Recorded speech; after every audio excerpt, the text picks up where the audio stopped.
दुलाराय बर' फरायसा आफादनि जे थांखि जे जोंनि समाजा गोग्गो जानांगौ आरो जोंहा गुन गोनां सोलोंथाइ मोननांगौ जोंनि साफ्रोमबो सुबुङा गोग्गो माने नोगोरारि जानांगौ आरो साफ्रोमबो सुबुङा माने अनलायनाय मोनसे थासारि आरो खौसेथि मोनसे थासारि आरो सोलोंथाइनि मोनसे थासारि नांगौ बेनि थाखाय दुलाराय बर' फरायसा आफादा समाज दानायनि थाखाय ससियेल रिफर्मेशननि थाखाय खामानि मावबाय थादों दा बेखायनो जायखिजाया सम आरो थासारियाव माने एन्टि ससियेल एक्टिभिटि बा एन्टि ससियेल एलिमेन्ट्सफोरा जुदि जोंनि नोजोराव नुजायोब्ला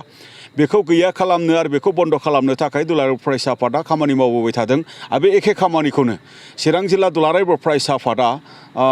जिल्लानि सिङाव थानाय माने मोनसेनि दख'राखौ लाफानानै दिनै बिनि सायाव गोख्रोङै खामानि मावबाय थादों दा बिथांमोना बे आयदाफोरखौनो लानानै आनसलिक इउनिट दा ससियेल एवारनेस बा माने ससियेल माने माखासे एन्टि माने एलिमेन्ट्स नैबे बाथ्राफोरखौ माने बोरै रिमुभ खालामनो थाखाय हायो बेनि थाखाय इन्टेलेक्सुयेल बा समाज सिबियारि बा गामिनि गार्जेनफोरजों बिथांमोना दिनै रायलायदों आरो जोङो नुदों मिथिदों जे बिथांमोना अलरेडि डिसिआरि एसपि बिथांमोनजोंबो बिथांमोना अभार फननि गेजेरजों रायलायबाय थादों आरो जोंनि माने गुबुन गुबुन आनसलिक बा गुबुन गुबुन माने डिस्ट्रिक्टफोराबो अलरेडि माने डिसिफोरनो बेबायदि माखासे माने दाबि बिलाइ बा आर'ज बिलाइ बेबायदि होदों आरो जोंनि गोबां माने दख'राफोरा पस्टारबो सिथाबनाय बा लिफलेट हगारनाय जोङो बेखौ नुदों बियो जोंनि मोनसे स्टेन्डिं मावनो गोनां खामानि माने आनटिल एन्ड आनलेस जोंनि समस्याफोरा समाधान जाया बे माने एक्टिभिटिफोरा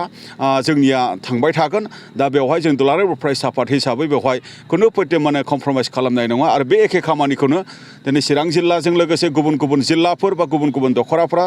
माने जेरावनो माने बेबायदि मोनसे एन्टि ससियेल एक्टिभिटिफोरा नुजादों बेखौ माने जेसे हायो बेखौ माने गैया खालामनो थाखाय जोङो नाजादों बिनि थाखाय